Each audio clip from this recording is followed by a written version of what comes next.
Next, the chair recognizes the gentleman from California, Representative Costa, for 5 minutes. Thank you very much, Mr. Chairman and members of the committee. This committee plays an important role in our efforts to ensure that we focus on America's infrastructure. And I think the passage the last Congress and the bipartisan infrastructure package gives us a lot of opportunities to make investments that, in part, long overdue and needed. We've been living, in my view, off the investments our parents and grandparents made a generation or two ago. I want to talk specifically of three areas that this committee focuses on: supply chains, the Federal Aviation Administration, and water resources development efforts and your oversight in these areas. Obviously, there are other important, critical areas that you deal with, but I think it's important in terms of lessons to be learned during this pandemic of the vulnerabilities of our supply chain, both interstate, intrastate, as well as our supply chains in terms of our ability to export American products.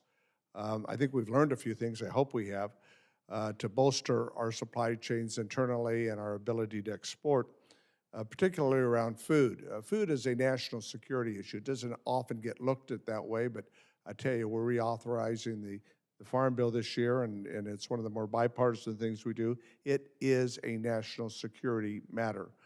We worked to pass the Ocean Shipping Reform Act in the last Congress in a bipartisan fashion with Congressman members Garamendi and Dusty Johnson and myself and others to deal with the demurrage issue, to deal with the empty container issue. But we need to do more. We've been reintroduced again bipartisan legislation on Ocean Shipping Anti-Enforcement Act. 10 international companies control 90% of the international shipping in the world, and they need to be, I think, held accountable. My antitrust legislation would do that in the SHIP Act. It is a must-pass bill. The SHIP Act is separately, a must-pass bill that you're considering that deals with modernizing America's trucking system through a series of common-sense measures that reflect the 21st century. And I think this is bipartisan as well. Let me move on to water. As you know, we've had extreme weather conditions across the country, extreme droughts, extreme flooding. We've prayed and prayed and prayed in California for rain over the last 3 years, and we must have prayed really good because the last 3 months we've had a deluge of biblical proportions.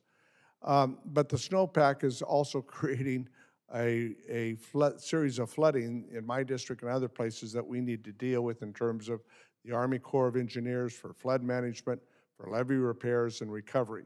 We also need to look at regions of the country, including my area, where we need to have a regional flood plan, and we should work on this. And I want to provide support for the Army Corps of Engineers to do that as you contemplate WARDA for the next reauthorization next year. Certainly there are opportunities there for feasibility studies, specifically in my constituency, Red Bank and Fancher Creek's projects that would add additional recharge. You know, we need to recharge our groundwater, whether it's in the San Joaquin Valley or in the Midwest or other places where we've overdrafted. You know, I liken it to when I was in university and I got my first checking account, I thought it was pretty hot, and my father said, you know what, you can only write those checks as long as you're making deposits. And that's the problem with the overdrafting of our groundwater. So we need to do a lot there, I think, in infrastructure and finance innovation and WIFA program to introduce a bipartisan bill on non-federal entities that own federally owned infrastructure. And that can improve a lot of our aging water facilities. Finally, under the category of aviation and airport improvement projects, I think this committee needs to prioritize. And I'll tell you where I think you need to prioritize.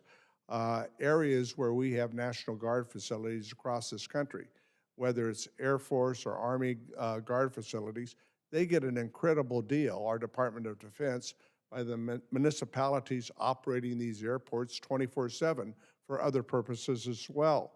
And so these are really important bases that our Air National Guard around the country utilizes. In Fresno, we have the 144th Air National Guard.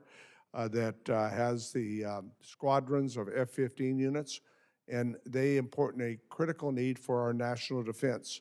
So these are among many of the priorities I would urge you to consider, and I'll continue to work with this committee as we try to continue to invest in America's infrastructure.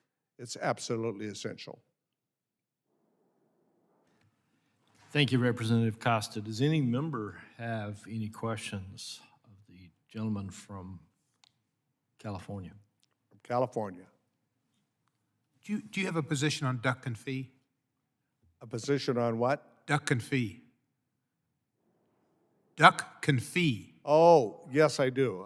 I think that we need to, this is something that we should deal offline, but I'm very supportive of it.